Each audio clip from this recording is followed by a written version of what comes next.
The morning light filtered through the thick glass windows of the Seoul Research Station as Dr. Jin Woo made his way to the communication center. His footsteps echoed in the quiet corridors, a sound that had become familiar over the years of Earth's forgotten existence. It was the year 2387, and Earth felt more isolated than ever from the children it had sent to the stars 2 centuries ago. Jin Woo rubbed his tired eyes as he approached the massive communication array.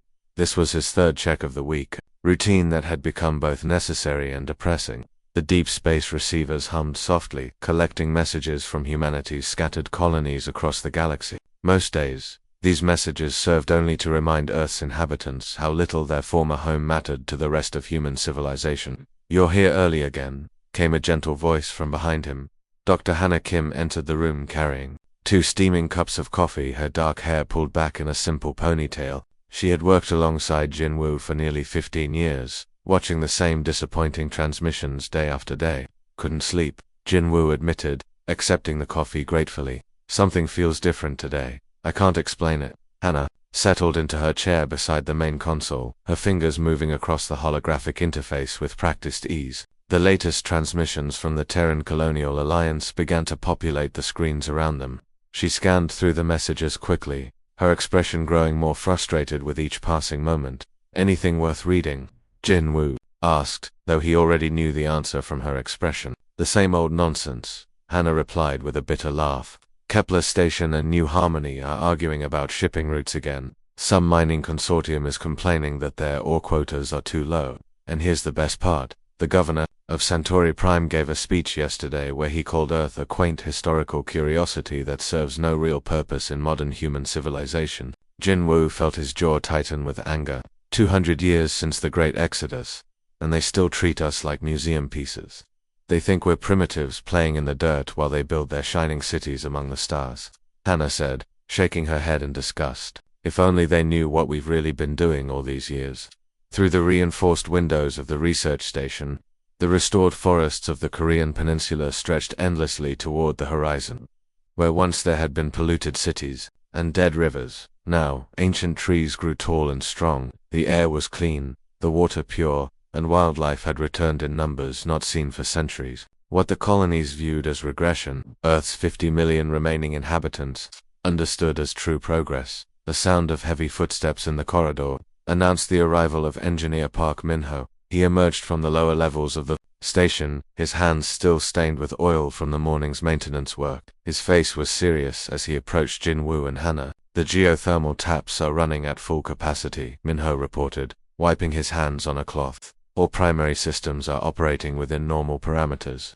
The council sent me to ask if we're ready for the next phase of the Gaia Protocol." Jin Woo and Hannah exchanged meaningful glances. The Gaia Protocol was Earth's greatest secret, a project that had been developing in shadows for over 2 centuries. While the colonies believed Earth had simply given up on technological advancement, the truth was far different. Earth had been preparing for something the colonies couldn't imagine. "What did you tell them?" Jin Woo asked carefully. "I told them I'd check with you first," Min-ho replied. "But honestly, I think we're as ready as we'll ever be. The question is whether we'll ever need to use it." For years, Earth had carefully maintained the illusion of technological stagnation. They allowed the colonies to believe that their homeworld was populated by simple farmers and researchers, who had rejected the advanced technologies that made interstellar travel possible. This deception had been deliberate and necessary. Let the colonies think Earth was weak and irrelevant. Let them focus their attention on their distant worlds and their petty political squabbles. "Tell the council we're ready," Jin Woo said quietly, his voice filled with both determination and worry. "Though I pray to whatever powers exist that we never have to use it." High above the Earth's atmosphere, disguised as harmless space debris, ancient orbital platforms drifted in patient silence. These platforms had been placed there decades ago, waiting for a signal that might never come. To any casual observer, they looked like the scattered remains of old satellites and forgotten space missions. In reality, they were sophisticated weapons systems, part of a planetary defense network that the colonies couldn't even imagine. The morning sun climbed higher in the sky as the 3 researchers continued their work. Around them, the Seoul Research Station hummed with quiet activity. Similar stations operated across the globe, all connected by secure communications networks that the colonies had never detected. Earth had spent 2 centuries preparing for a threat that it scattered. Children refused to consider. As Jinwoo returned to monitoring the deep space communications, he wondered if today would finally bring the news they had been dreading. Somewhere in the vast darkness between the stars, something was moving toward human space. When it arrived, the colonies would learn that Earth was far from the helpless museum piece they believed it to be. The night shift at the Seoul Research Station was usually quiet, with only the soft humming of computers and the distant sound of air recycling systems. Dr. Hannah Kim sat alone in the communication center, sipping her 3rd cup of coffee as she monitored the deep space channels. At 0347 hours Terran Standard Time, everything changed forever. The priority communication channel suddenly exploded with sound. Voices filled with terror and desperation poured through the speakers, drowning out the usual background noise of routine transmissions. Hannah's coffee cup slipped from her fingers, crashing to the floor as she scrambled to adjust the controls. "This is Admiral Lee Soo-jin of the TCA destroyer Harmony," came a crackling voice through heavy interference. The signal was breaking up, but the panic was unmistakable. "Unknown hostile fleet has emerged from dark space. Repeat, massive alien armada attacking Kepler Station. We are being overwhelmed." Hannah felt her blood turn to ice as she listened to the transmission. Her hands moved quickly across the control panel, trying to clean up the signal and get more information. Before she could fully process what she was hearing, more distress calls began flooding in from across the galaxy. "Tau Ceti, Colony to Any. Receiving station," came another voice, this one younger and filled with raw terror. "They're destroying everything. The ships, they're like nothing we've ever seen. Please, someone help us." The communication board lit up like a festival display as colony after colony sent out desperate calls for help. Each transmission told the same story of death and destruction sweeping through human space like a terrible storm. Hannah's training took over as she began recording everything, her fingers flying across the keyboards despite the growing horror in her chest.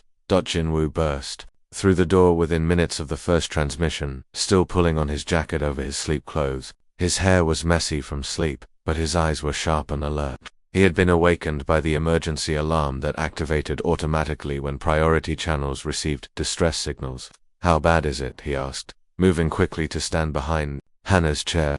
"Very bad," Hannah replied, her voice steady despite the tremor in her hands. "The entire Kepler system has gone dark. No transmissions for the last 20 minutes. Tau Ceti is under direct attack right now. Whatever these things are, they're not interested in talking." The main display screen flickered to life, showing a tactical map of known human space. Red markers appeared one by one as colonies fell silent, while yellow markers showed systems currently under attack. The pattern was clear and terrifying. Something was methodically destroying every human settlement it encountered. "The speed of their advance is impossible," Jinwoo muttered, studying the display. "They're hitting multiple systems at the same time. How many ships must they have?" From across the room, Communications Officer Cho Yuna called out in a shaking voice, "Sir, I'm receiving a visual transmission from the TCA cruiser Defiant. The signal is weak, but I think you need to see this." The main screen changed to show the bridge of a Colonial Alliance warship. The image was grainy and filled with static, but they could see the terror on the faces of the crew members. Through the ship's viewports, dark shapes moved against the stars like living shadows. Then they saw them clearly for the first time. The alien ships looked nothing like human vessels. They appeared to be grown rather than built, with hulls that pulsed and moved like the skin of some massive creature. Dark veins of energy ran across their surfaces, and they seemed to breathe as they moved through space. "Dear God," Hannah whispered, "what are those things?" The transmission cut out suddenly, leaving only static on the screen. A moment later, even the static disappeared, replaced by the cold silence of empty space. Another human ship had been destroyed, its crew dead in the darkness between the stars. Park Minho's voice crackled over the intercom from the engineering section deep below the station. "The council is meeting an emergency session right now. They want to know if we should activate the protocol immediately." Jinwoo stared at the tactical display, watching as more red markers appeared across human space. For 2 centuries, Earth had prepared for this moment, building defenses that the colonies never suspected existed. The Gaia Protocol was their ultimate weapon, but once activated, there would be no hiding Earth's true capabilities. "Not yet," he said quietly, his voice barely above a whisper. "Let them come closer to Earth. Let them think we're just another weak colony waiting to be destroyed." Outside the research station, the night sky began to take on a strange red glow. The first refugee ships were arriving in the solar system, carrying survivors from the outer colonies. These battered vessels brought with them stories of worlds turned to ash and fleets destroyed in minutes.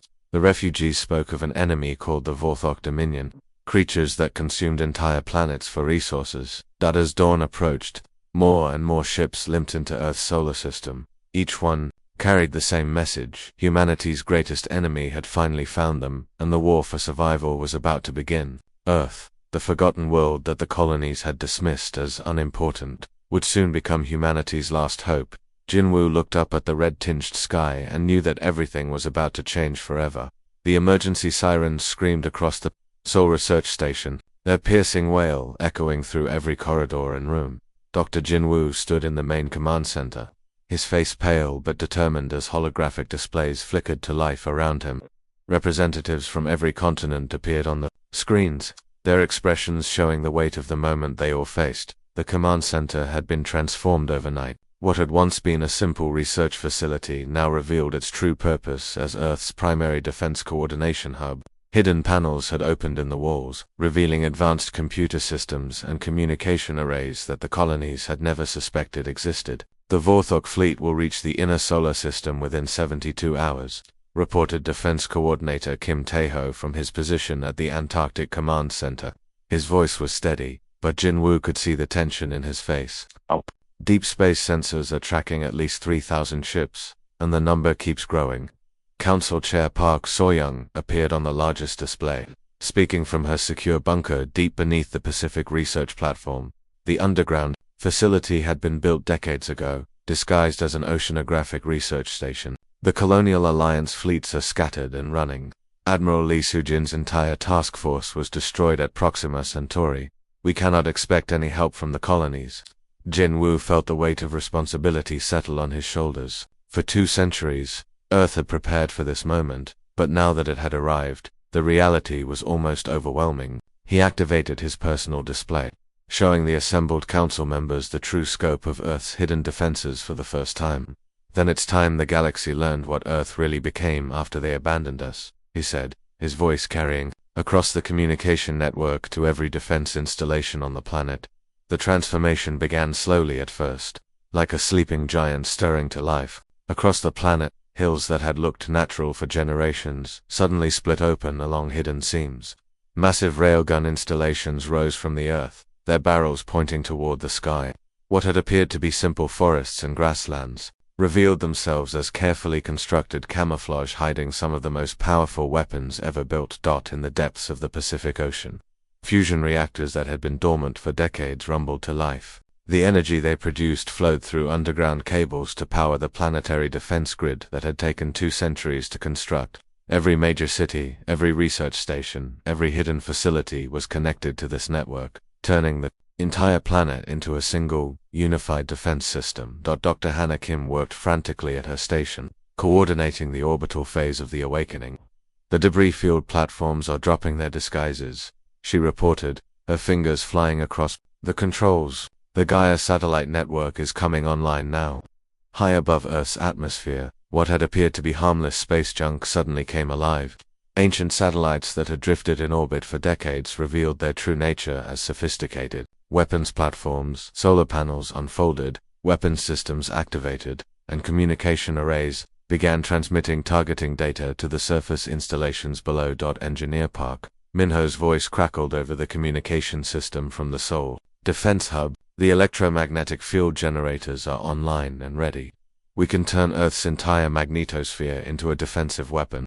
The sky above Earth began to change color as massive amounts of energy cascaded through the upper atmosphere. The aurora borealis, normally visible only at the poles, spread across the entire planet as Earth's magnetic field was weaponized. The beautiful display was actually a sign of incredible power being unleashed. What the colonies had dismissed as primitive technology was revealing itself as something far more advanced than anything they had developed.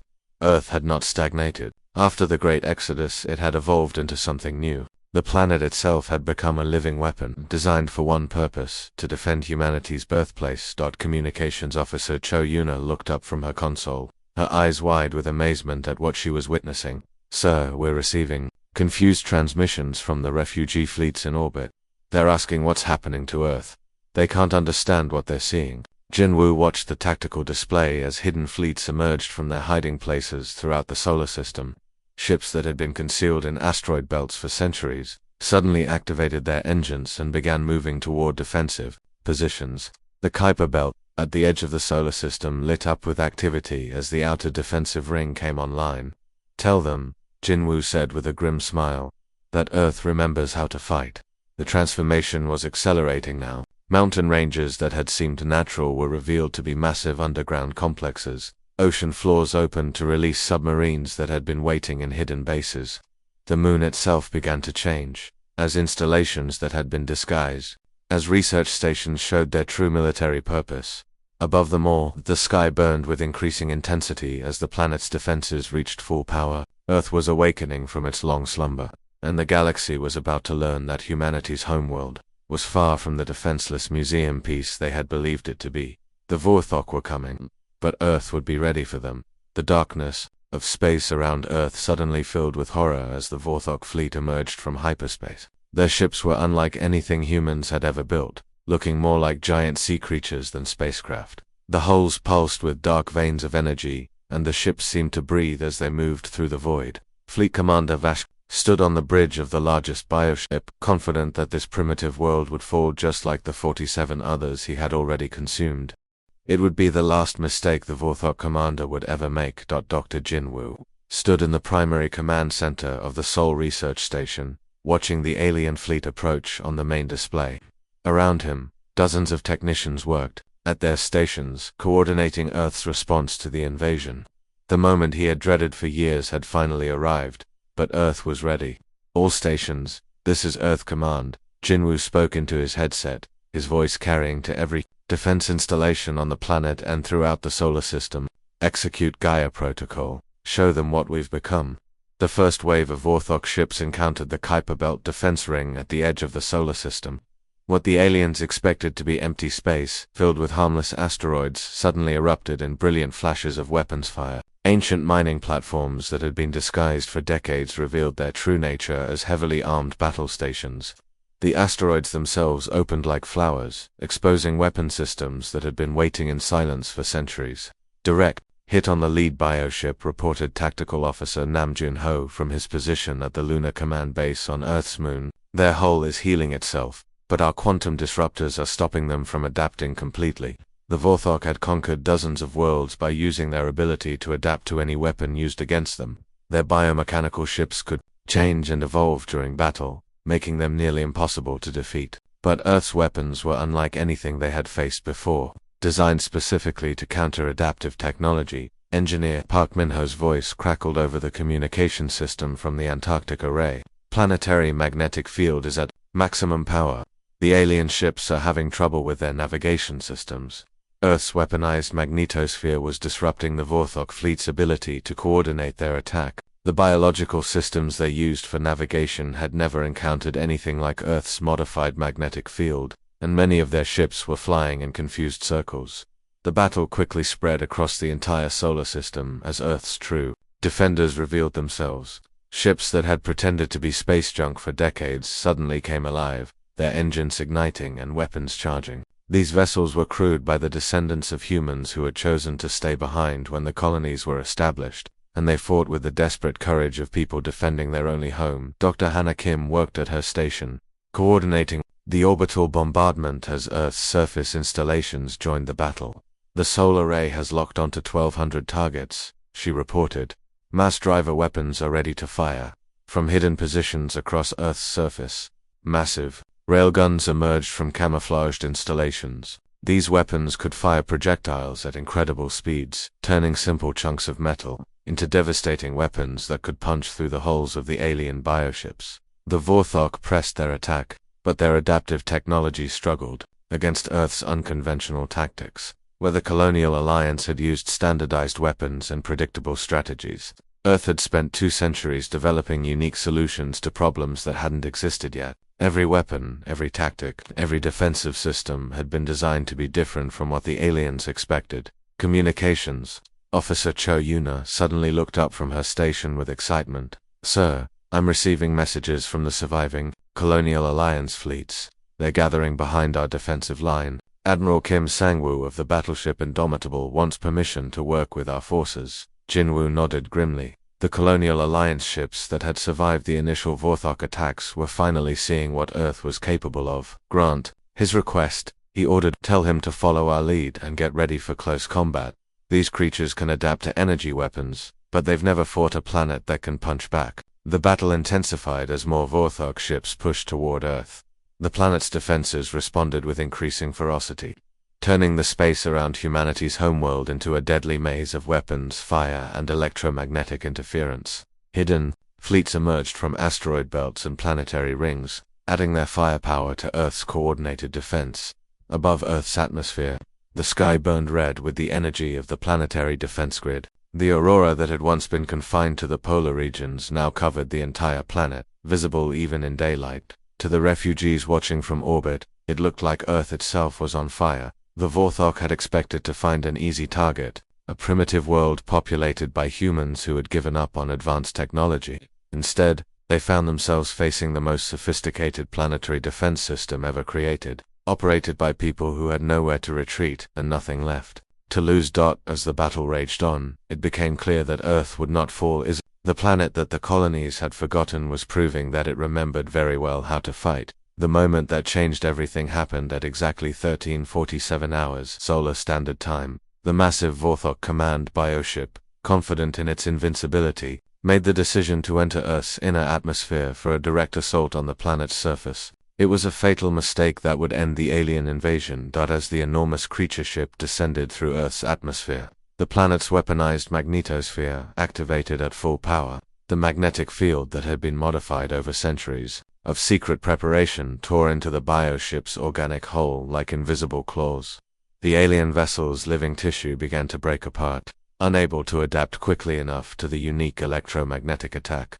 The command bioship's death was not silent. Its screams of agony echoed across the bioneural network that connected the entire Vorthok fleet. Every alien ship felt the death of their leader, and the psychological impact was devastating.